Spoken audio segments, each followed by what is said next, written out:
হুমায়ুন কবির এটা কি বললো ভাই? হুমায়ুন কবির বলছে যে মুসলিমদের কোনো অত্যাচার হবে না, আর বাবরি মসজিদ হবেই। হুমায়ুন কবিরের মুখ থেকে শুনেলেন ভাই আপনার। যতদিন বাঁচবো এই মুর্শিদাবাদের বুকে কোন মুসলমানের গায়ে হাত দিলে বাংলার নতুন সরকার বিজেপির সরকারকে বলছি আগুন নিয়ে খেলতে যাবেন না।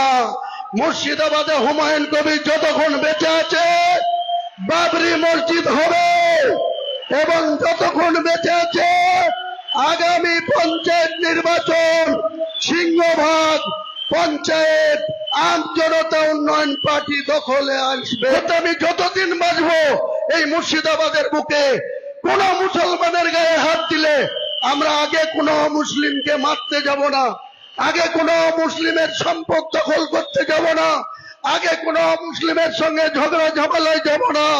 কিন্তু মনে রেখো, ভারতবর্ষের সরকার মোদীজিকেও বলছি, বাংলার নতুন সরকার বিজেপির সরকারকেও বলছি আগুন নিয়ে খেলতে যাবেন না।